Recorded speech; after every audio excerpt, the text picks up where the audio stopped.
Hello बच्चों। नमस्कार। कैसे हैं आप सब लोग? उम्मीद करता हूं कि आप सब लोग अच्छे होंगे, बेहतरीन होंगे, लाजवाब होंगे, एकदम बिंदास होंगे और साथ ही बहुत अच्छे से आप लोग अपनी पढ़ाई को कर रहे होंगे। तो एक बार सभी मेरे प्यारे साथी बताएंगे कैसे हैं आप सब लोग, कैसी चल रही है आप लोगों की पढ़ाई? एकदम शानदार, एकदम ज़बरदस्त, बहुत बेहतरीन तरीके से आप लोग आगे बढ़ रहे होंगे। बस एक मन में थोड़ी सी चिंता होगी और जो चिंता आपको है वो चिंता मुझे भी है। कोर्स को लेकर आप लोगों को चिंता होगी। कोर्स जो है वो बहुत धीमे चल रहा है और लगभग एक महीना समाप्त हो चुका है और एक महीने में हम लोगों ने एक चैप्टर खत्म किया है। वो दूसरी बात है, अर्थमेटिक प्रोग्रेशन भी हम ऑलमोस्ट 95% जो है वो खत्म कर चुके हैं। बस एक 15-20 मिनट 25 मिनट का एक छोटा सा टॉपिक बचा हुआ है। तो आप लोगों का मतलब जो चिंता है वो सही है, वो चिंता होनी चाहिए। लेकिन मैं आप लोगों को बता दूं कि थोड़ा सा जो है वो चेंज करने जा रहा हूं मैं, और उस चेंज में थोड़ा सा आप लोगों को सपोर्ट करना पड़ेगा। चेंज कुछ ऐसा नहीं है कि मैं कोर्स को फॉर्मेलिटी की तरह पूरा कराऊंगा। चेंज कुछ ऐसा नहीं है कि चीज़ों को मैं तेज भगाऊंगा। चेंज कोई बहुत बड़ा नहीं है मेरे भाई। मैं क्या चेंज करने जा रहा हूं, मैं थोड़ा सा आप लोगों को बता देता हूं। बस थोड़ा सा चेंज करने जा रहा हूं। मैं थोड़ा सा ये चेंज करने जा रहा हूं मेरे भाई। जिस टाइप के हम लोग जो है वो 5 से 6 क्वेश्चन करते थे, एक ही टाइप के 5 से 6 क्वेश्चन करते थे मेरे भाई, अब वैसे जो है हम लोग केवल 2 से 3 क्वेश्चन करेंगे। 2 से 3 क्वेश्चन करेंगे और बाकी के मैं आप लोगों को प्रैक्टिस के रूप में दे दूंगा। टाइप कोई भी हम छोड़ेंगे नहीं, तेज हम लोग चलेंगे नहीं। थोड़ा सा आप लोग सपोर्ट करिएगा मेरे भाई। 5 जून के बाद जो है, 5 जून से एनटीपीसी स्टार्ट हो जाएगा। 5 जून के बाद जो है वो क्लास की ड्यूरेशन आप लोगों की बढ़ जाएगी। मोस्ट प्रोबेबली 1-2 तारीख से ही बढ़ जाएगी, क्योंकि फिर उसके बाद गागर में सागर होगी उन लोगों की। तो 1-2 तारीख तक ही मैं वहां थोड़ा सा ज्यादा इंडल्ज हूँ। आपकी क्लासेस की ड्यूरेशन 1-2 तारीख से बढ़ जाएगी, यानी 10-12 दिन ये जो बचे हुए हैं हम लोगों के पास, इनमें थोड़ा सा आप तेज चलाने की कोशिश करिए। सब कुछ अगर मेरी भी स्पीड डिपेंड करती है तो वो आप पर डिपेंड करती है।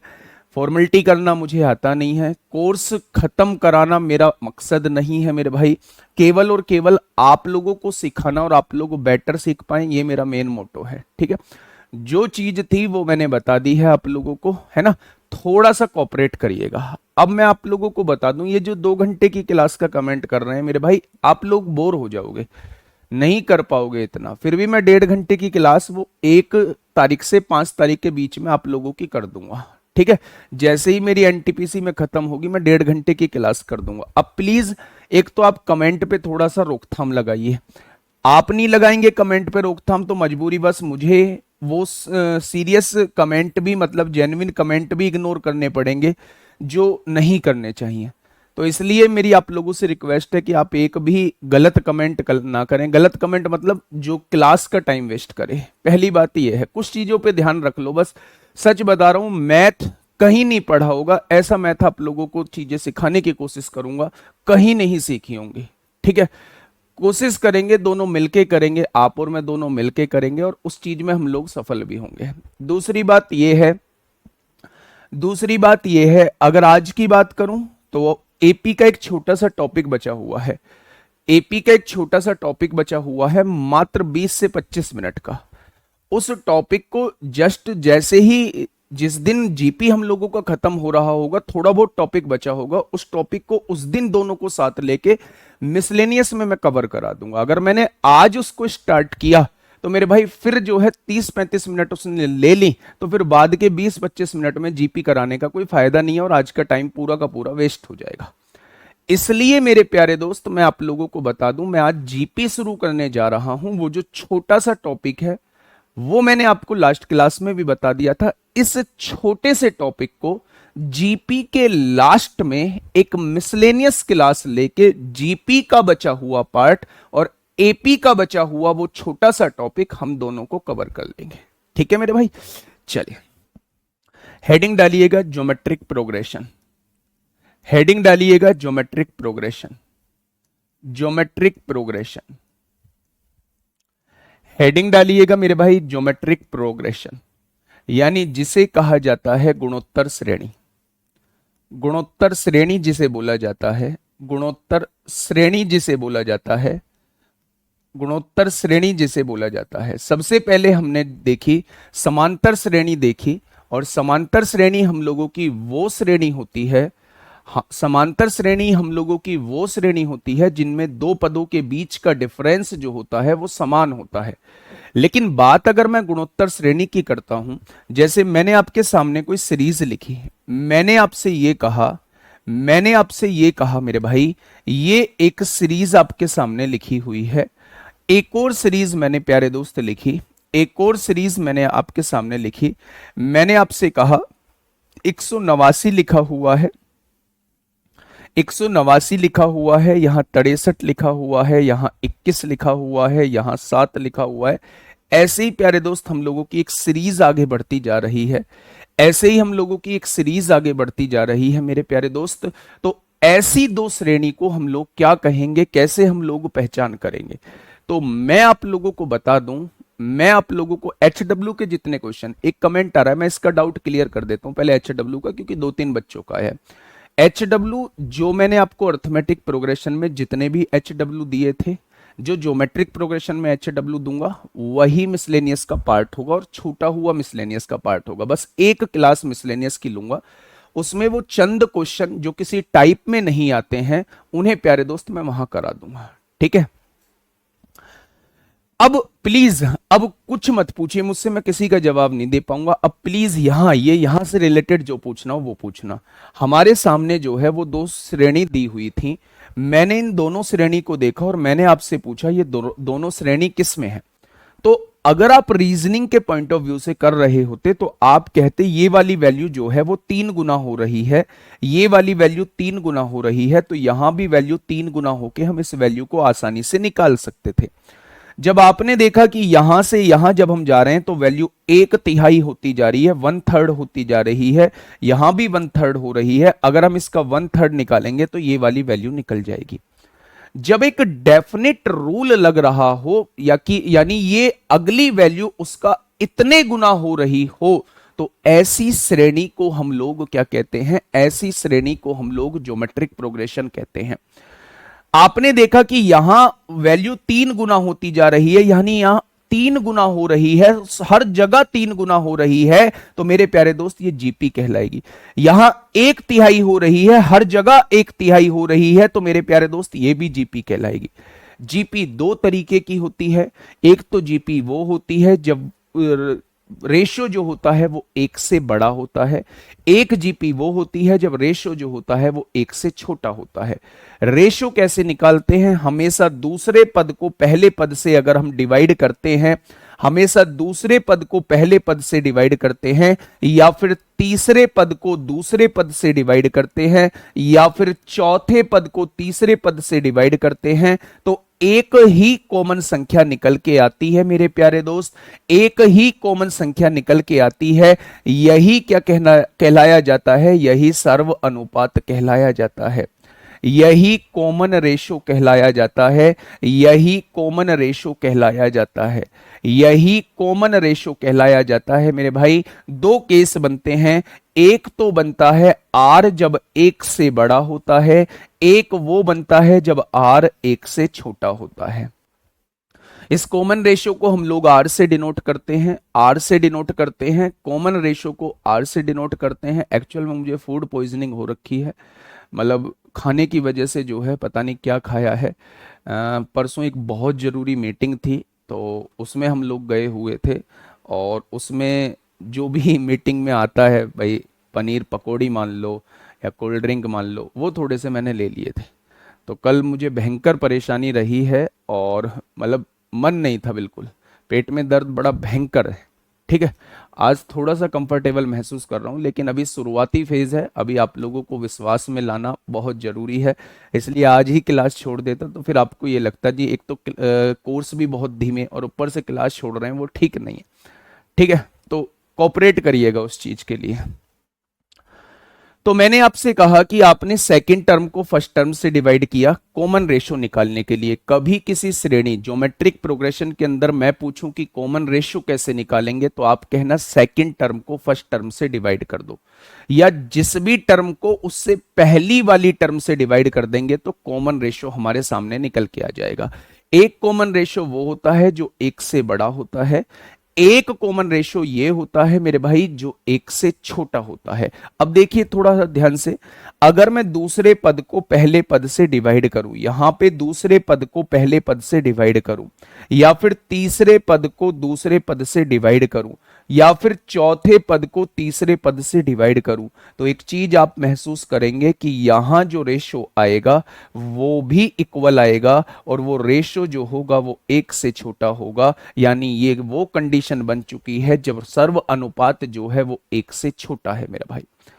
मेरे दोस्त मेरे साथी, दो तरीके के केस बनते हैं। जब या तो कोई श्रेणी बढ़ते हुए क्रम में जाती है, बढ़ती हुई जाती है, तो उसमें आर जो होता है वो एक से बड़ा होता है, और जब कोई श्रेणी घटते हुए क्रम में जाती है, यानी सबसे बड़ी फिर छोटी फिर छोटी फिर छोटी घटते हुए क्रम में जाती है, तो मेरे भाई वो आर जो होता है वो एक से छोटा होता है। इस चीज को आप लोग याद रखेंगे। ज्योमेट्रिक प्रोग्रेशन क्या होता है, कैसे पहचान होती है, सर्व अनुपात से पहचान होती है, कॉमन रेशो से पहचान होती है। कॉमन रेशो कैसे निकालते हैं, सेकंड टर्म को फर्स्ट टर्म से डिवाइड करके, थर्ड टर्म को सेकंड टर्म से डिवाइड करके, जिस भी टर्म को डिवाइड करना चाहते हो उससे पहले वाली टर्म से डिवाइड कर दो, तो आपके सामने जो है वो कॉमन रेशो निकल के आ जाएगा।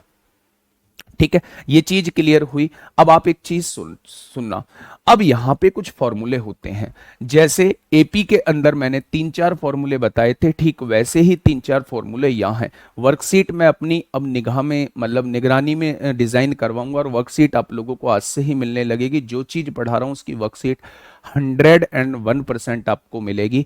जिस टाइप के क्वेश्चन करा रहा हूं उसके 4-5 क्वेश्चन आपको जरूर मिलेंगे। ठीक है, देखिए मेरी बात को सुनिएगा। मैंने एक श्रेणी लिखी, मैंने आपसे कहा ये श्रेणी है मेरे भाई, ये श्रेणी है, ये ए है, ये ए आर है, ये ए आर स्क्वायर है, ये ए आर क्यूब है।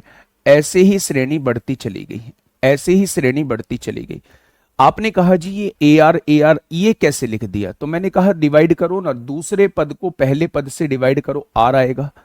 तीसरे पद को दूसरे पद से डिवाइड करो, आर आएगा। चौथे पद को तीसरे पद से डिवाइड करो, आर आएगा। यानी कॉमन रेशो आर हो, ऐसी एक श्रेणी जिसका प्रथम पद ए हो और उसका कॉमन रेशो जो है, उसका कॉमन रेशो जो है वो आर दिया हुआ हो, तो ऐसी श्रेणी को हम लोग जो है वो ज्योमेट्रिक प्रोग्रेशन कहते हैं।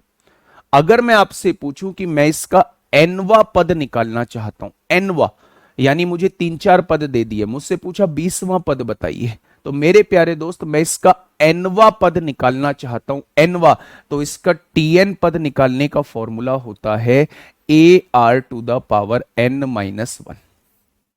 इसका टीएन का फॉर्मूला क्या होता है मेरे भाई, A R to the power N minus 1। अब देखिए कुछ बच्चे ऐसे हैं अभी भी नहीं मान रहे हैं, है ना, अभी भी कमेंट किए जा रहे हैं, भाई साहब मैं नहीं पढ़ पाऊंगा, प्लीज मेरी प्रॉब्लम को समझो यार, मैं इतनी रिक्वेस्ट कर रहा हूं आप लोगों से, आप लोग फिर भी नहीं मान रहे हैं, और फिर आपका कमेंट नहीं पढ़ता हूं तो फिर आप भी नाराज होते हैं।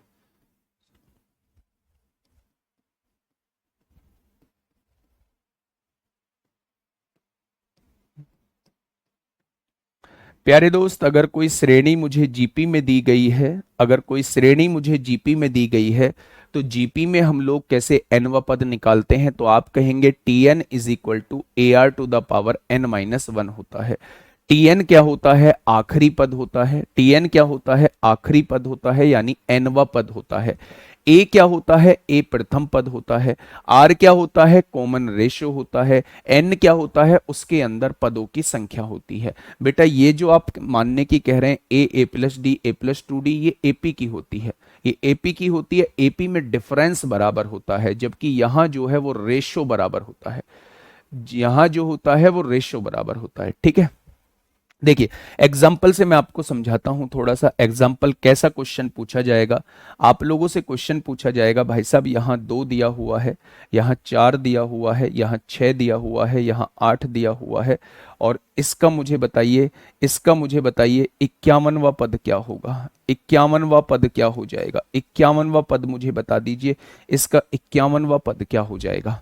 तो आपने क्या किया, आपने ये देखा कि जब मैं दूसरे पद को पहले पद से डिवाइड करता हूं, तो मेरे भाई ये कॉमन रेशियो कितना आ जाता है, 2 आ जाता है।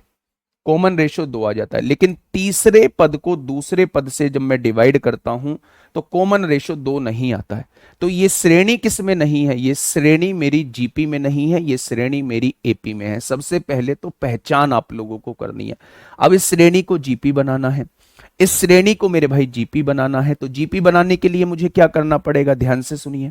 मैंने आप लोगों से यह कहा कि पहला पद 2 है, दूसरा पद 4 है, तीसरा पद 8 है, चौथा पद 16 है, पांचवा पद 32 है। ऐसे ही मुझे बताइए 50वां पद क्या होगा या 51वां पद क्या होगा? अब आपने एक चीज देखी, अब आपने ये देखा कि जब मैं दूसरे पद को पहले पद से डिवाइड करता हूं या फिर तीसरे पद को दूसरे पद से डिवाइड करता हूं या फिर चौथे पद को तीसरे पद से डिवाइड करता हूं, तो डिवाइड होने के बाद जो है एक कॉमन संख्या 2 ही आती है। यानी ये श्रेणी जो है वो किस में दी हुई है? ये श्रेणी जो है वो जीपी में दी हुई है, जिसका सर्व अनुपात कॉमन रेशो जो है वो 2 है। जिसका सर्व अनुपात जो है वो क्या है मेरे भाई? 2 है। अब मुझे इसका 50वां पद निकालना है, यानी मुझे T50 की वैल्यू निकालनी है। प्यारे दोस्त इसमें वैल्यू पुट करिए। पहला पद क्या है? तो आप कहेंगे 2 दिया हुआ है। R क्या कितना निकल के आया है? R भी 2 निकल के आया है। N की वैल्यू यानी टोटल पदों की संख्या 50 हो जाएगी, और 50 में से 1 जाएगा तो कितनी हो जाएगी? 49 हो जाएगी। यानी 2 की पावर 49, 2 की पावर 1, तो क्या 50वां पद जो आ जाएगा वो 2 की पावर 50 आ जाएगा। तो आपने कहा जी बिल्कुल आ जाएगा। यानी आज के बाद अगर आपको कभी जीपी का एनवा पद निकालना हो तो टीएन का formula AR to the power n-1 होता है। एक बार थम्सअप करिए कि ये पॉइंट क्लियर है। एक बार थम्सअप करिए जी, ये पॉइंट क्लियर है। हम एनवा पद निकाल देंगे, किसी भी जीपी का हम लोग एनवा पद निकाल देंगे मेरे भाई। एक बार थम्सअप करेंगे सभी लोग, किसी भी जीपी का हम लोग एनवा पद निकाल देंगे। बेटा क्वेश्चन तो ज्यादा दूंगा, लेकिन एक टाइप के मैंने 3-4 बोला है जिससे आपकी प्रैक्टिस हो जाए। क्वेश्चन तो 15-20 दूंगा, कोई दिक्कत नहीं। देखिए मेरी बात को समझिएगा। अब पहला फॉर्मूला आप लोगों को क्लियर हो चुका होगा, अभी क्वेश्चंस कराऊंगा और अच्छे से क्लियर हो जाएगा।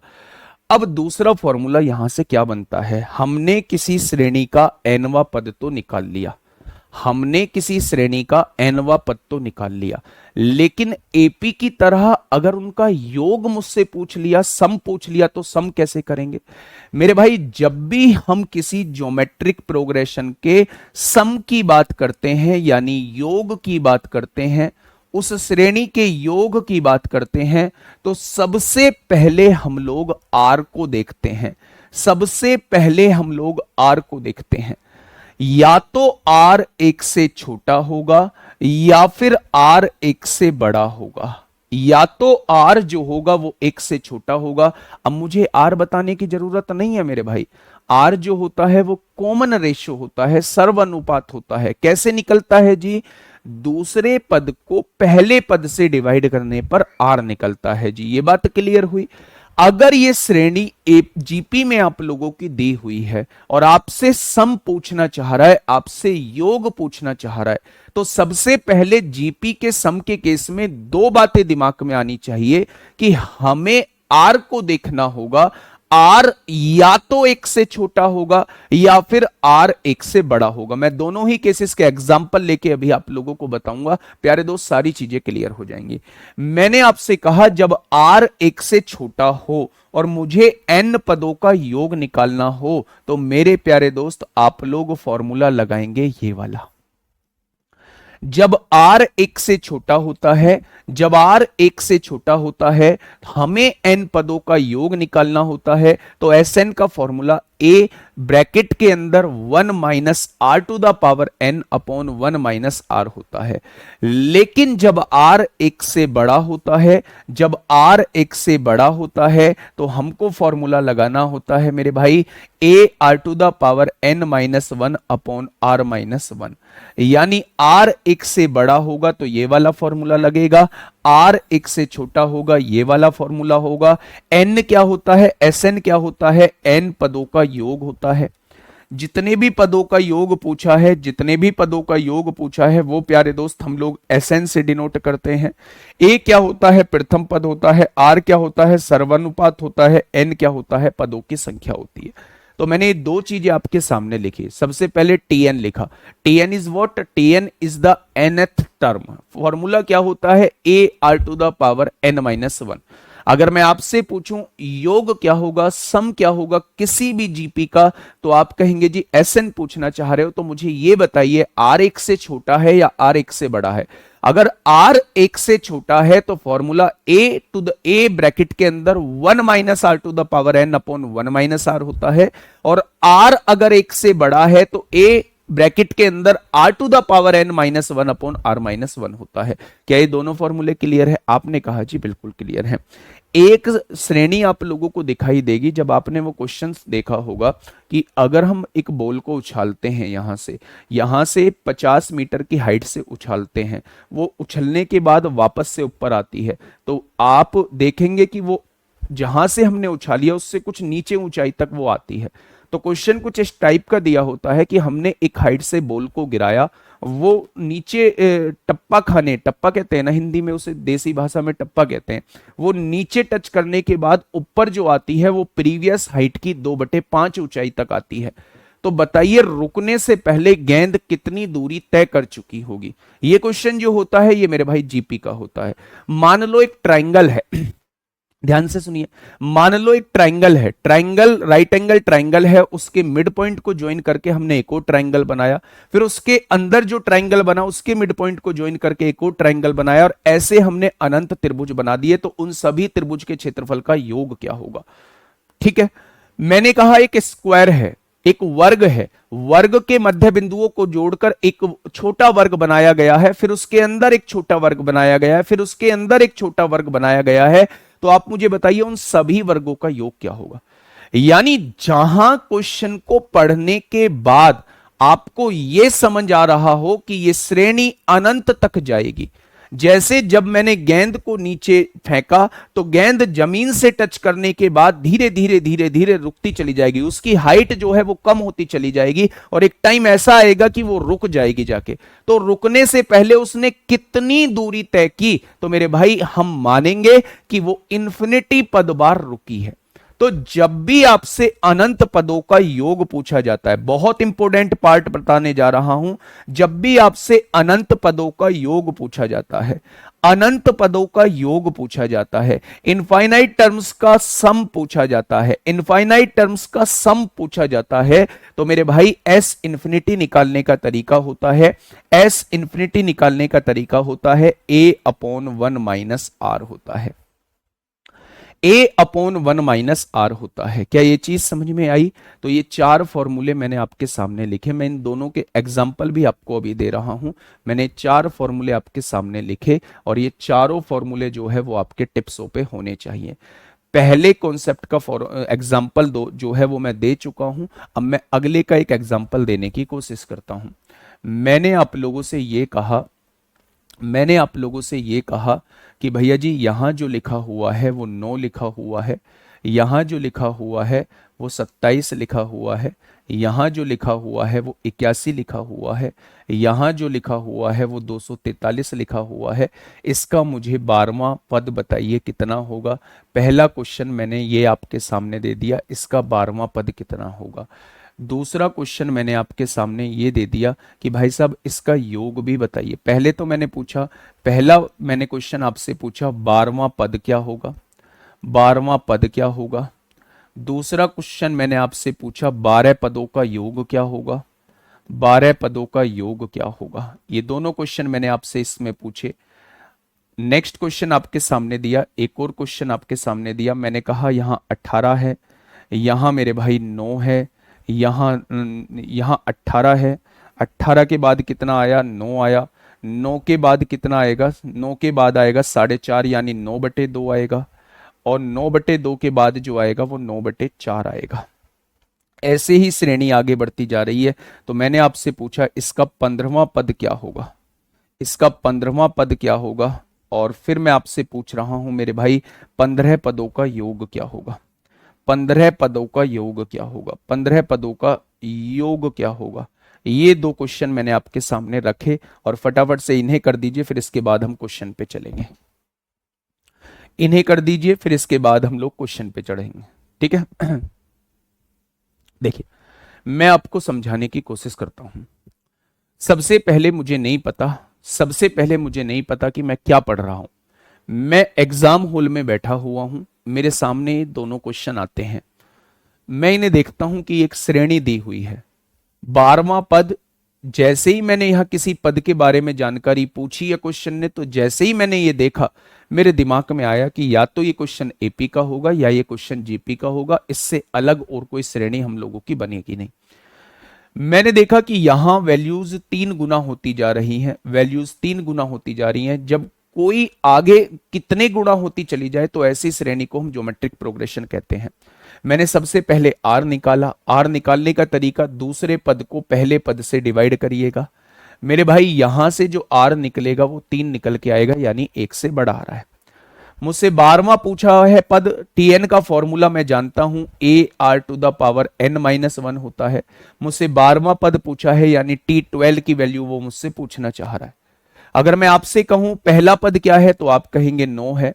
कॉमन डिफरेंस कितना है, 3 है। पदों की संख्या कितनी थी भाई साहब, 12। 12 में से 1 गया, 11 आएगा। अगर मैं यहां से पूछूं 9 को क्या लिख सकता हूं, 3 की पावर 2 लिख सकता हूं। यहां 3 की पावर 11 है, और जब मल्टीप्लाई में पावर होती है और बेस सेम होते हैं तो पावर से जुड़ जाती हैं। 3 की पावर 11 और 2 13, इस क्वेश्चन का जवाब आ जाएगा। यानी इस क्वेश्चन का जवाब जो है वो 3 की पावर 13 निकल के आ जाएगा। क्या ये दिक्कत इस बात में? आपने कहा कोई दिक्कत नहीं है। मैंने पूछा 12 पदों का योग बताइए। जब योग की बात आती है मेरे भाई, तो मैं देखता हूं आर 1 से छोटा है या आर 1 से बड़ा है। आपने कहा जी आर 1 से बड़ा है। आर 1 से बड़ा है तो योग निकालने का फॉर्मूला क्या होता है, ए होता है। R to the power N minus 1 upon R minus 1 होता है। यही तो योग निकालने का फॉर्मूला होता है। आपने कहा जी बिल्कुल होता है। पहला पद क्या है, पहला पद 9 दिया हुआ है। 9 यानी 3 का स्क्वायर आप लोगों को दिया हुआ है। आर कितना है, 3 है। पदों की संख्या 12 है मेरे भाई, 12 आ जाएगा, माइनस 1 आ जाएगा, और आर 3 में से 1 जाएगा तो कितना हो जाएगा, 2 हो जाएगा। यानी अगर मैं योग निकालना चाहता हूं, 3 का स्क्वायर 9, 9/2 हो जाएगा, और इसका जो योग निकल के आएगा वो इतना निकल के आ जाएगा। वो कभी भी आपसे सॉल्व कराने के लिए नहीं कहेगा कि 3 की पावर 12 को सॉल्व करो, कभी भी नहीं बोलेगा। इसका मतलब ये इस क्वेश्चन का साथी बिल्कुल सही जवाब आ जाएगा। तो इसी के बेस्ड पे आपको मुझे इस क्वेश्चन का जवाब देना है। बस इसमें क्या करना है, श्रेणी जो है वो घटते हुए क्रम में है। आपने देखा पहले 18 है, फिर 9 है, फिर 9 का आधा है, फिर 9/2 का आधा है। ऐसे ही कॉमन डिफरेंस, जब आप सर्वानुपात निकालेंगे तो दूसरे पद को पहले पद से डिवाइड करेंगे। यहां से 1/2 आएगा, जो 1 से छोटा है, जो 1 से छोटा है। आपने कहा जी मैं तो तीसरे पद को दूसरे पद से डिवाइड करूंगा, तो यहां से भी तो 1/2 आ रहा है। तो जब कॉमन रेशो बराबर आता है तो ऐसी श्रेणी को हम लोग जीपी कहते हैं। जीपी का 15वां पद आप आराम से निकाल लेंगे मेरे भाई। ए पहला पद क्या है, 18 है। आर कितना है, 1/2 है।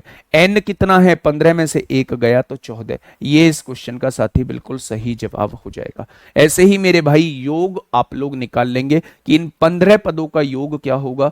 क्योंकि आर 1 से छोटा है इसलिए formula A 1 minus R to the power N upon 1 minus R लगेगी। क्या ये चीज क्लियर हुई? अभी आप पूछ रहे हैं मुझसे कि इन्फिनिटी वाला फॉर्मूला कहां लगेगा। मैंने एग्जांपल दे दिया है, वैल्यू सहित क्वेश्चन कराऊंगा। एग्जाम्पल दे दिया है कि जब भी आपको ऐसा लगे कि हमें नहीं पता कि ये चीज कहां तक जाएगी, तो मेरे प्यारे दोस्त वो अनंत तक ही जाती है। जैसे इस श्रेणी को अगर वो dot dot dot dot dot dot dot dot dot dot ऐसे करके दे देता और आपसे पूछा कि इसका इसके अनंत पदों का योग बताइए, तो यहां हम एस इंफिनिटी लगा रहे होते। एस इंफिनिटी हम लोग लगा रहे होते। ठीक है, क्या ये मेरी बात समझ में आई आप लोगों को? क्या ये बात समझ में आई? बोलो। किसी एपी के पहले 25 टर्म्स का योग 525 है, अगले 25 टर्म्स का योग 725 है, तो सर्वांतर क्या होगा? बेटा लगाओ ना एसएन का फॉर्मूला। एसएन का फॉर्मूला लगाओ ना। पहले 25 टर्म का योग कितना है? 525 है। अगले जो 25 टर्म है उन्हें लिखो, 50 पदों के योग में से 25 टर्म का योग बताओ, घटा दो। ऐसे लगाना होता है। भाई ये टोटल 25 टर्म है, ये शुरू के 25 टर्म है, 25 टर्म है मेरे भाई, और ये अगले 25 टर्म है, ये अगले 25 टर्म है। तो आप कह रहे हैं 25 पदों का योग, यानी एस एन का फॉर्मूला यहां लगा दो, एस 25 का फॉर्मूला यहां लगा दो। जब आप इनकी बात करोगे तो इन्हें कैसे लिखोगे, पूरे 50 पदों के योग में से 25 शुरू के 25 पदों का योग घटा दो, तो आपको अगले 25 पदों का योग मिल जाएगा, तो उसकी वैल्यू यहां रख दो, वहां से डी निकल जाएगा। थोड़ा सा कैलकुलेशन करनी पड़ेगी मेरे भाई, ठीक है। अब मैं क्वेश्चंस की तरफ चल रहा हूं, वहां से आपको सारी पॉइंट जो है वो क्लियर होंगे। एक बार जितने भी मेरे साथी हैं एक बार थम्स अप कर देंगे कि यहां तक बहुत हद तक चीजें समझ में आ गई हैं, और एग्जाम्पल के साथ आप जब क्वेश्चन कराओगे तब चीजें समझ में आ जाएंगी। एक बार थम्स अप करेंगे मेरे भाई। T N is equal to A R to the power N minus one होता है, S N is equal to A R to the power N minus one upon R minus one. कब, जब are एक से बड़ा होगा, और जब आर एक से छोटा होगा ए ब्रैकेट के अंदर one minus R to the power N upon one minus R होगा। ठीक है मेरे भाई, चलिए चलिए मैं कुछ क्वेश्चंस आप लोगों को कराता हूं मेरे भाई। ये थ्योरी मैंने आप लोगों को कराई है, यहां तक मैंने थ्योरी आप लोगों को कराई है। पहले मैंने जीपी आपको बताया कि होता क्या है, फिर मैंने फॉर्मूला निकालना बताया कि अगर कोई श्रेणी जीपी में दी गई है तो टीएन का फॉर्मूला मेरे भाई ये होता है। टीएन में कौन सा पद क्या होता है वो मैंने आपके सामने लिख दिया। यहां पे मैंने आपसे 50वां पद पूछा है, 50वां पद निकालने का तरीका मेरे भाई ये होता है। फिर मैंने आपसे योग पूछा, योग पूछा मेरे भाई, योग का फॉर्मूले, दो फॉर्मूले मैंने आपको बताए। अगर मैं आपसे ये कहूं कि ये कब लगेगा, जब आर एक से छोटा होगा, ये कब लगेगा, जब आर एक से बड़ा होगा। क्या समझ में नहीं आया है? मतलब इसीलिए मैंने आके शुरुआत में आपसे कहा था कि आप थोड़ा सा कोऑपरेट करना। बताइए क्या समझ में नहीं आया है? दीपक चौहान है, एक दो बच्चे और हैं, हैप्पी है। क्या समझ में नहीं आया मुझे बताइए तो सही, क्या समझ में नहीं आया है, तभी तो मुझे पता चलेगा। ऐसे तो यार बहुत टाइम वेस्ट होगा हम लोगों का। मतलब मैंने एक छोटी सी बात आप लोगों से कही कि एक श्रेणी अगर जीपी में दी हुई है, अब आप कहोगे श्रेणी कैसे पहचानेंगे? भैया सर्वानुपात से पहचानेंगे। कॉमन रेशियो निकालो, दूसरे पद को पहले से डिवाइड करके देखो कितना आ रहा है। अगर वही तीसरे पद को दूसरे से डिवाइड करने पर आ रहा है तो वो श्रेणी जीपी में है। जब जीपी में कोई श्रेणी आ गई और आपसे किसी पद के बारे में पूछा जाता है तो इस फॉर्मूले को लगा दो। पहला पद जो शुरुआत में दिया होता है, आर क्या होता है, आर जो होता है जो डिवाइड करके आया है, दूसरे पद को पहले से डिवाइड करके आया है, वो आर कहलाता है, सर्वानुपात कहलाता है। एन क्या होता है, पदों की संख्या होती है। बस बताइए इसमें है क्या मेरे भाई?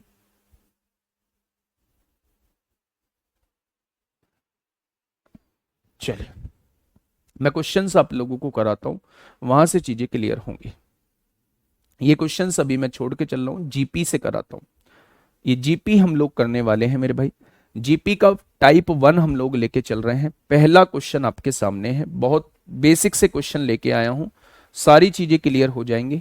बस उसके लिए थोड़ा सा ध्यान देने की जरूरत है। कमेंट लिख दो, लिखोगे तो चीजें समझ में नहीं आएंगी। देखिए गुणोत्तर श्रेणी, पहले ही क्वेश्चन ने बोल दिया कि श्रेणी किस में है, गुणोत्तर में है। इसका सार्व अनुपात क्या है, यानी वो कॉमन रेशो आपसे पूछना चाह रहा है। कैसे निकालते हैं कॉमन रेशो?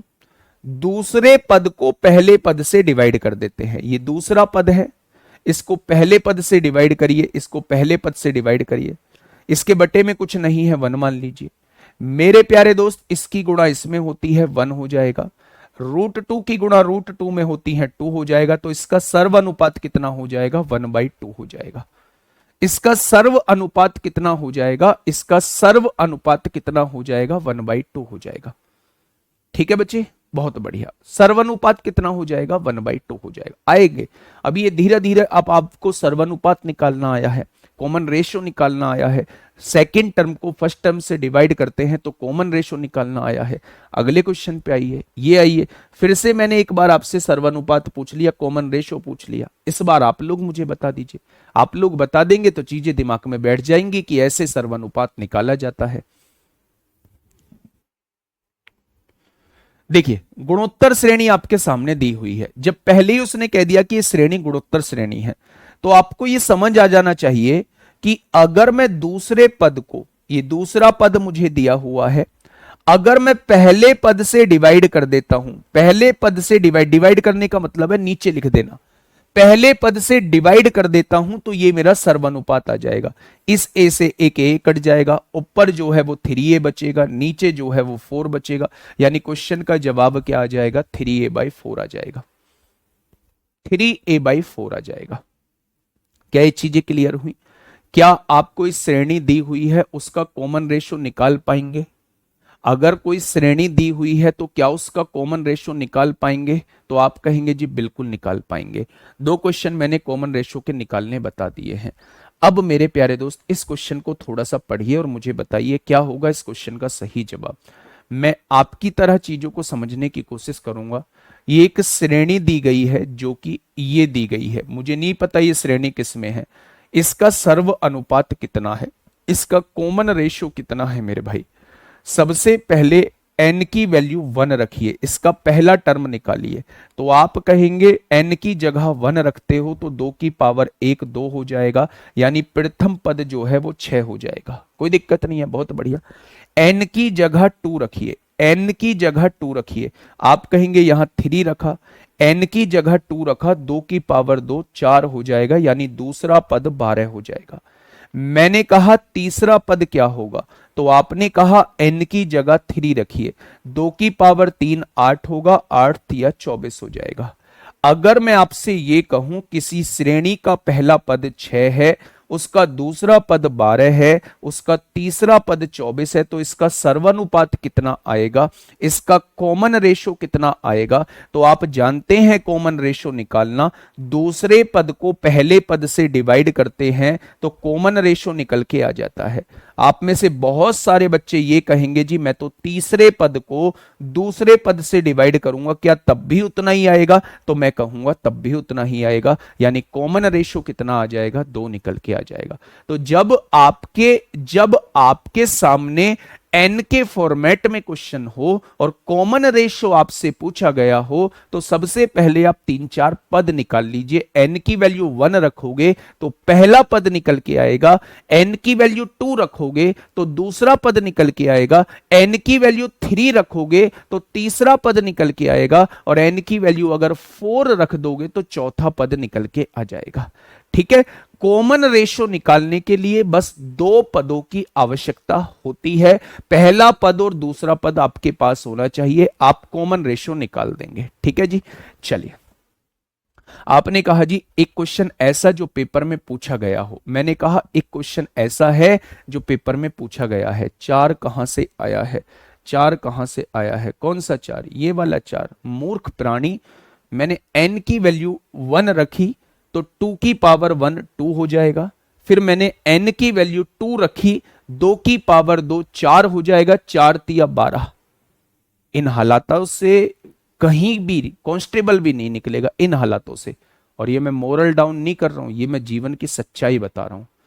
बहुत बहुत पढ़ने वाले लोग बैठे हैं जिन्होंने सब कुछ एक कर दिया। पढ़ना पड़ेगा भाई, कुर्सी छीननी है, सिलेक्शन लेना है, कंपटीशन में आगे बढ़ना है, पढ़ना पड़ेगा। ये नहीं पूछना है कि 2 की पावर 2 लिखा है, ये 4 कैसे हो गया। भाई साहब नहीं बता पाऊंगा, नहीं बता पाऊंगा,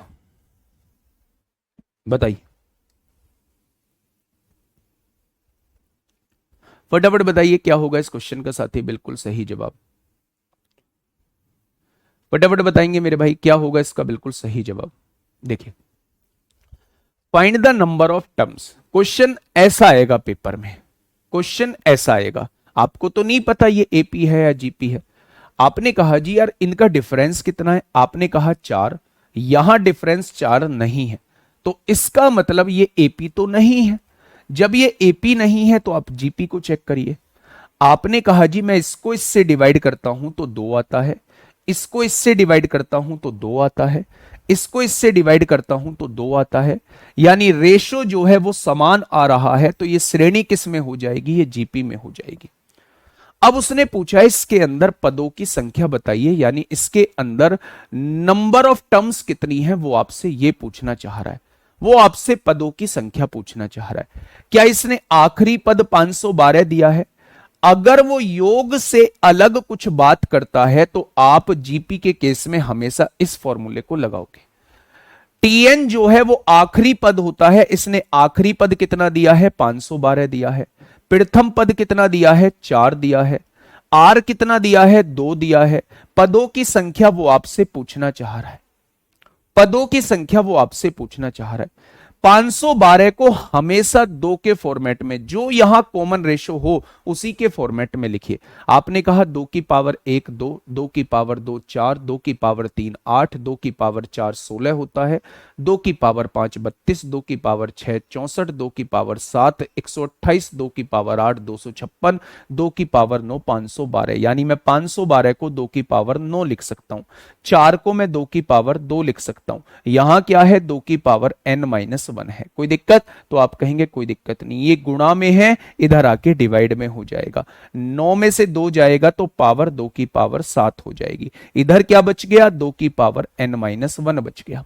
जब दोनों जगह बेस समान है तो पावर इक्वल होती है, पावर इक्वल होती है। तो 7 जो हो जाएगा वो किसके बराबर हो जाएगा n-1 के बराबर हो जाएगा। इधर आएगा 1 तो 7 और 1 8 हो जाएगा।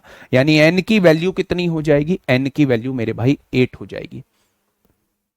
n की वैल्यू कितनी हो जाएगी, n की वैल्यू मेरे भाई 8 हो जाएगी। दूसरा आप इतना बड़ा करते ही नहीं, ये जो मैंने यहां के डिवाइड करा है इसको यहीं डिवाइड कर लेते। ये जो मैंने नीचे आके डिवाइड किया है इसको आप यहां भी डिवाइड कर सकते थे। कैसे? टीएन की वैल्यू कितनी दी हुई है 512 दी हुई है। प्रथम पद क्या दिया हुआ है 4 दिया हुआ है।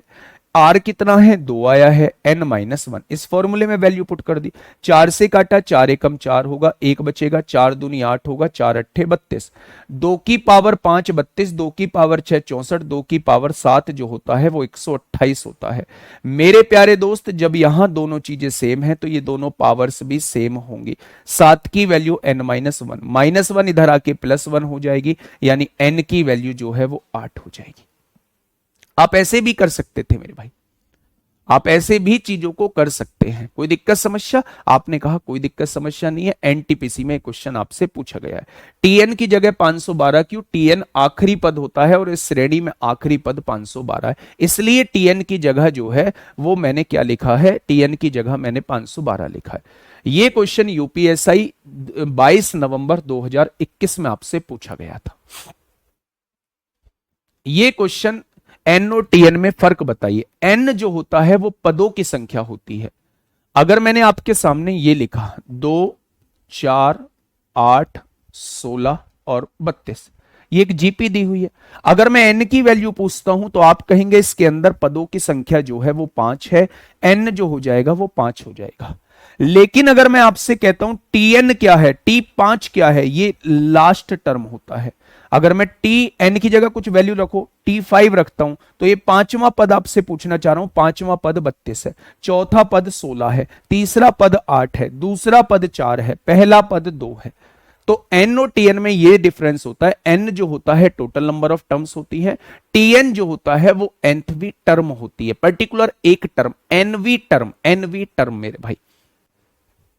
देखिए इस क्वेश्चन को बताइए, क्वेश्चन में वैल्यू जरूर देखने में बड़ी लग रही होगी, ये यूपीएसआई में आपसे पूछा गया है। देखिए कैसे करेंगे इस क्वेश्चन को।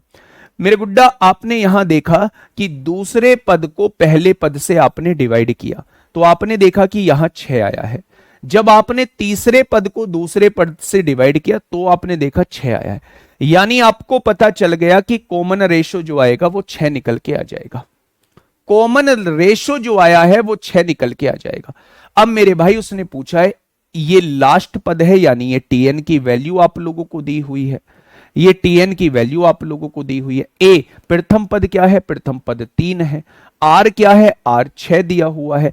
n-1 वो आपसे n की वैल्यू पूछना चाह रहा है।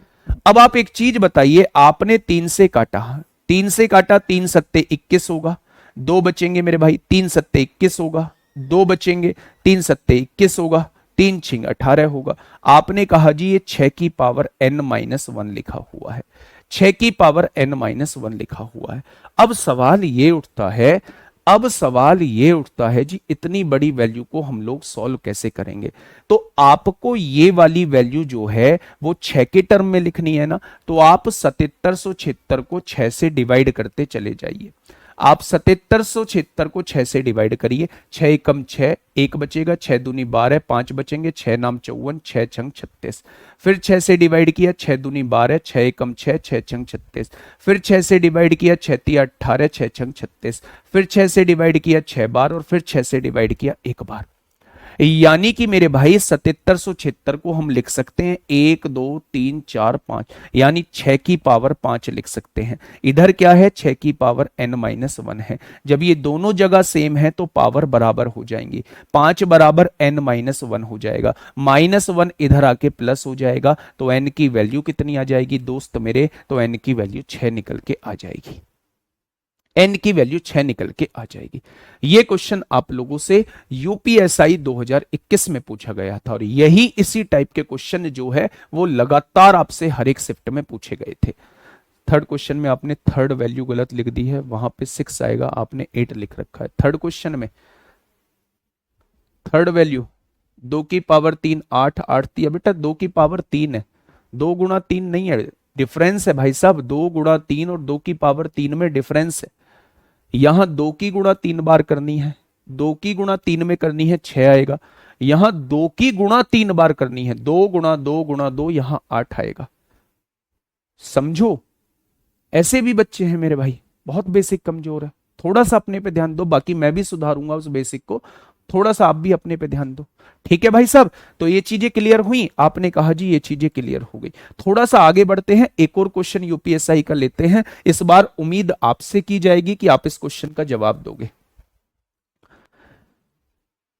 इन्फिनिटी में आर हमेशा 1 से छोटा होगा, बिल्कुल घटते हुए क्रम में होगी हमेशा। ठीक है, देखिए बच्चे बहुत आराम से पढ़िए, बहुत आराम से। आपने कहा जी जब मैंने इसको इससे डिवाइड किया 5 आया, जब इसको इससे डिवाइड किया 5 आया, यानी कॉमन रेशो जो है वो 5 निकल के आ रहा है, और ये श्रेणी जीपी में है।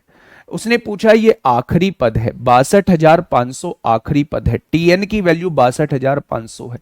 टीएन का फॉर्मूला ए क्या है, प्रथम पद है, आर क्या है, 5 दिया हुआ है, n-1 वो n की वैल्यू आपसे पूछना चाह रहा है। अब देखिए मेरे भाई, 4 से काटिए, 4 एकम 4, 2 बचेगा, 4 पंजे 20, 2 बचेगा, 4 छिंग 24, 4 दूनी 8, 4 पंजे 20 हो जाएगा। इधर क्या है, 5 की पावर n-1 दिया हुआ है। अब 15,625 के आप फैक्टर करिए, और फैक्टर करने में आपकी तेजी दिखनी चाहिए। 15,625 के फैक्टर करिए, 5 तिया 15, 5 एकम 5, 5 दूनी 10, 5 पंजे 25 होता है, 5 अंक 30 होगा, 5 दूनी 10, 5 पंजे 25 होता है। और जैसे ही आपके सामने कोई ऐसी वैल्यू आए जिसे 5 की पावर के रूप में लिख सकते हैं, और आपको याद है जैसे 5 की पावर 4, 5 पंजे 25 पंजे 125 पंजे 625, क्या ये 5 की पावर 4 है? ये 5 की पावर 4, 5 की पावर 5, 5 की पावर 6, यानी कि 15,625 को हम 5 की पावर 6 लिख सकते हैं। आप मत लिखिए, ऐसे नहीं सोच पा रहे हैं तो डिवाइड ही करते रहिए, 125 बार कटेगा, फिर आप 25 बार काटेंगे, फिर आप 5 बार काटेंगे, फिर आप 1 बार काटेंगे। आपने देखा 1 2 3 4 5 6, 15,625 जो है वो 5 की पावर 6 है। इधर क्या है मेरे भाई, 5 की पावर n-1 है मेरे भाई, दोनों जगह सेम है, तो ये वैल्यू किसके बराबर हो जाएगी, ये वैल्यू इसके बराबर हो जाएगी। -1 है, उधर जाके +1 हो जाएगा, तो n की वैल्यू कितनी आ जाएगी, 7 आ जाएगी। ठीक है, कर लोगे अब इस टाइप के क्वेश्चन को? आप कहेंगे जी बिल्कुल कर लेंगे। अब मेरे भाई एक बार इसे देखिए, अगर मैं आपसे कहूं, अगर आपको nवा टर्म दिया हुआ है और आपसे पदों की संख्या पूछ रहा है, पदों की संख्या पूछ रहा है, तो आप आसानी से निकाल पाएंगे।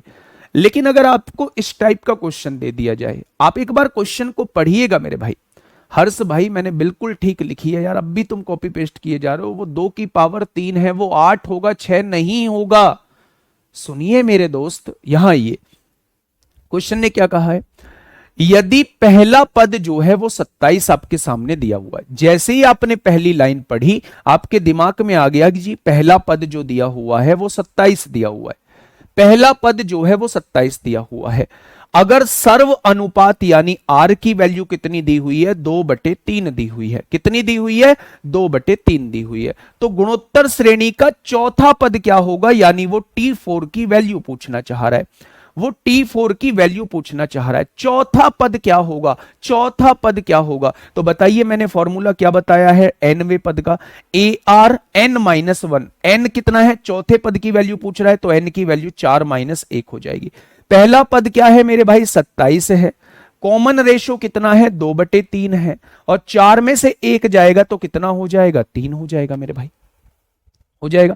अब आपने यहां ये देखा कि 2 की पावर 3 जो होता है वो 8 होता है, और 3 की पावर 3 27 होता है। क्या आंसर जो है वो 8 हो जाएगा, यानी चौथा पद कितना हो जाएगा, चौथा पद जो है वो 8 निकल के आ जाएगा। थोड़ा सा कॉन्फिडेंस आया होगा इस क्वेश्चन में। आइए एक और क्वेश्चन आपके सामने 2021 में आपसे पूछा गया है, फटाफट मुझे बताइए क्या होगा इसका बिल्कुल सही जवाब। क्या होगा मेरे प्यारे दोस्त इस क्वेश्चन का साथी बिल्कुल सही जवाब। जितना पद पूछ रहा है एन की वैल्यू वही होगी, एन की वैल्यू वही होगी। जोन सा पद मैं पूछूं 7वां पद तो एन की वैल्यू 7, मैं पूछूं 8वां पद एन की वैल्यू 8, 13वां पद एन की वैल्यू 13। ठीक है, पहला पद कितना है, 125 है।